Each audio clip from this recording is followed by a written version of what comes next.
Hello, Dark Reader, and welcome to the Dark Side of the Library podcast. I'm your host, Katie. Today, we are going to look at The Salt Grows Heavy. This is by Cassandra Khaw. So I really wanted to read Nothing But Blackened Teeth. It's actually on the back cover here if you are watching over on YouTube. I never got the chance to read it, mostly because I saw a few reviews and they were kind of hit or miss, so I lowered it from my TBR and I haven't picked it up yet. But this one sounded really fun. It's a really short read. It's like 100 pages long, and I was like, okay, I'll just slip this one in super fast. And this one kind of blew me away. I actually feel like I need to read this again because I don't feel like it really sunk in. I've said this in a few podcast episodes before. Sometimes, maybe this is just me, I don't know if anybody else can empathize with this, but I get feels, so I'll start reading something, and sometimes, depending on who is writing the novel, I get a lot of these deep-seated feelings, like either it's happiness, sad, or, whatever it is. And then my brain will finally catch up to what those feelings are or why I'm having those feelings.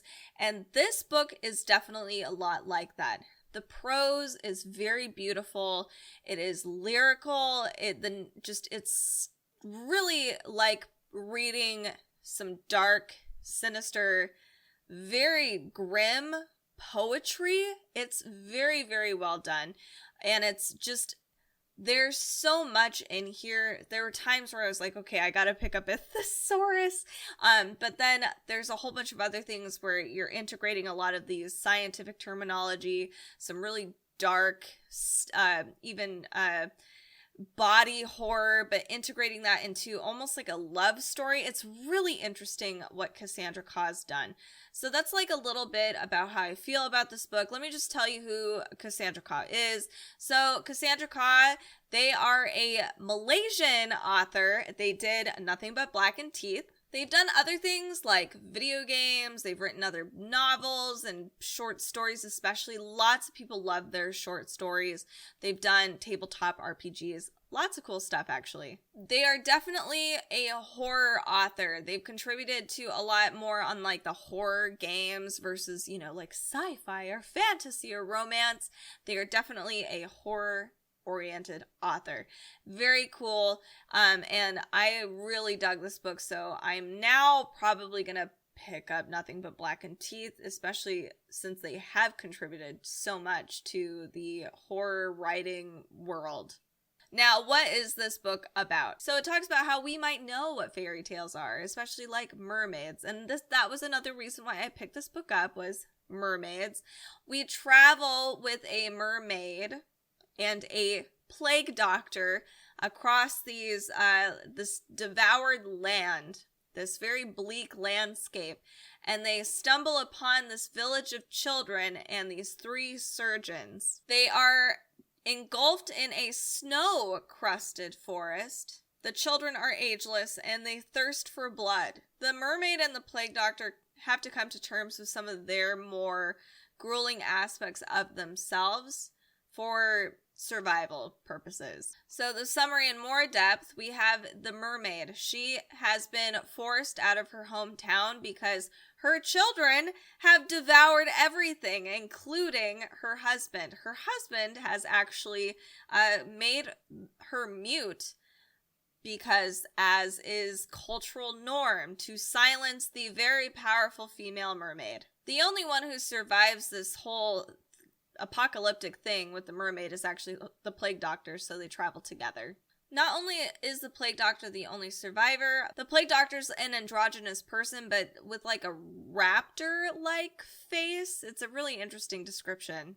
When they go to this strange village, the children kind of are, it seems like they're actually a part of this big cult that are controlled by these 3 saints or surgeons. Well, the surgeons have decided to call themselves saints because they are trying to do the undoable and having, they're constantly recreating life. So they think they're all powerful beings, gods even. And they do this by practicing some of the most macabre forms of surgery and tearing body parts apart. It's gross. It's grotesque.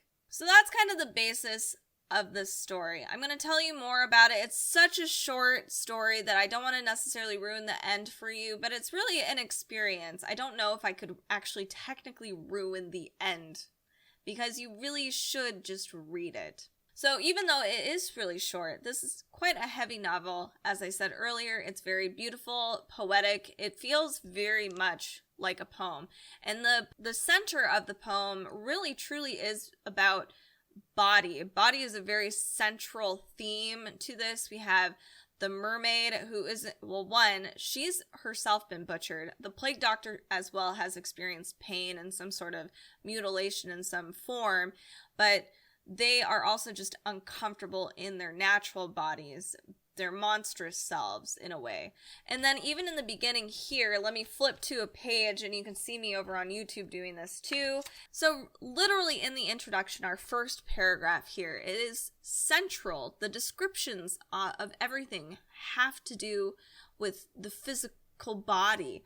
It says here, in the penumbra, the fading dusk gorgeted by coral and gold, you could be forgiven for mistaking the ruined house a rib cage, the roof its tent of ragged skin, the foundation at a careless look could pass for bones, the door for a mouth, the chimney a finger crooked at the sky, or at a wife who would not be a savior. So instantaneously we're thrown into this very fleshy world. I guess like Silent Hill is kind of fleshy too, if you've ever played that game. It's very body horror-esque throughout this whole thing. It is just stunning the way that Cassandra Khaw has written this whole book out. There's just these beautiful paragraphs that are divided up almost exactly like a poem. The narrator, our plague doctor is the one who can speak, but the mermaid has deep thoughts. I did have some issues. So originally I started with the audiobook and then I was like, okay, I actually have to read this. This is a reading book, not an audiobook for me. So the voice for the plague doctor in the audiobook was not necessarily my favorite. I'm not sure what it was, but I just didn't feel connected, versus when I started to read the book, it was vastly different. Not sure why. So here's some other beautiful things that they talk about in here, just ways that they've written out this novel that's very just, I don't know, it's so beautiful. So for context, the mermaid and the plague doctor are talking about the afterlife. And so the plague doctor basically asks, like, if they're people, so if the mermaids believe in an afterlife. And she says, no, and there's no need for platitudes. When you are born to yourself time and again, like a story, we are the summation of our incarnations, a spirit refracted through a billion lives. We are our pasts, our future, tethered by the flavor of our sisters' flesh. And then the plague doctor says, ours do. Even though no one has ever discovered any proof that we are more than meat and bone, humans continue to hold on to the belief that some part of us will persist after our deaths. The unscrupulous have built an entire industry on this. It's really good and philosophical. It makes you think about things like death and your position in life. So another theme in this book, something that I wanted to address that seems kind of like the larger portion of this, is that this is written like a folktale. It might be dark and flowery, but it talks about even the dangers of folktales, which you kind of got a brief glimpse of that. So like the saints or the surgeons, the people who are in this place with all of these bloodthirsty children, they have put themselves on this pedestal that they and have achieved basically a cult-like status. The children worship them, and everything that they say is God's word, essentially. That's what they're supposed to be doing. So these stories can be very dangerous, and many tales, a lot of folk tales, will keep already marginalized people down.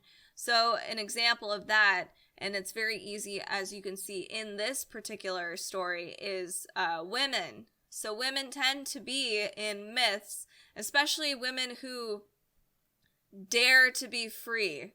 The wild ones are always like these crazy monsters. We have like the Furies, Medusa, we have succubi, so many versions of different monsters, and mermaids, fairies too. And all the free ladies in the world, all they're trying to do is have a lot of fun, and they're luring people in, and inevitably that leads to murder. So really, women should just be like really good people and just stick with them. You know, we've heard the tale. It's as old as time. Well, not as old as time, but we've heard it quite a bit in this modern age. So even though this is told like a folk tale, and usually folk tales have some sort of moral at the end, like don't listen to that old hag in the forest because she's been a witch in this forest forever and she just wants to eat your flesh.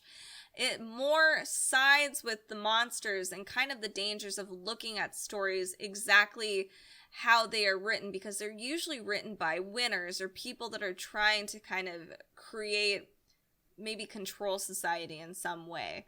And in that regard, that's kind of what the surgeon's role is in this particular story.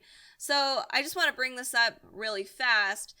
It's funny because I was listening to a masterclass about storytelling by Neil Gaiman this week. And one of the fun things that he was giving as an example, and I hope I'm not overstepping here, but when you look at a story, a lot of us might read the same folktale over and over and over and over again, but we can always look at these stories in maybe just a different way. So he gave an example of like Snow White.